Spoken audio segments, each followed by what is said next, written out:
তো একদিন আমি বাইক চালায় যাইতেছি, মাথায় হেলমেট নাই, ট্রাফিক ধরছে, ভাই আপনার হেলমেট নেই, আপনাকে মামলা দেওয়া হবে। আমি স্যার আমার চিনছেন, নীরব কমেডি শো করি, হ্যাঁ চিনছি। স্যার এইবারের মতো মাফ করে দেওয়া যায় না?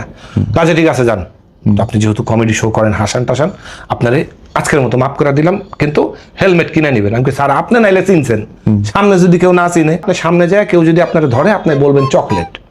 চকলেট কি? এটা আমাদের গোপন কোড নাম্বার। মনে করেন পুলিশের পুরো গোপন কোড নাম্বার আমি জানি, আমারে পায় কেডা ভাই? পরের দিন হেলমেট তো দূরের কথা, গাড়ির পিছনে 4 জন উইরা হুন্ডা চালাইতাছি, এক ট্রাফিক পুলিশ দাস, এই দাঁড়া, তোর মাথায় তো হেলমেট নাই। আমি দূর মিয়া রাখেন আপনার হেলমেট, আমার তো গাড়ির কাগজপত্রও নাই, কিন্তু আমার কাছে চকলেট আছে।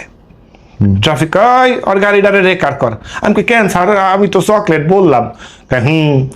চকলেট আসছিল গতকালকের পাসওয়ার্ড, আজকের পাসওয়ার্ড আইসক্রিম।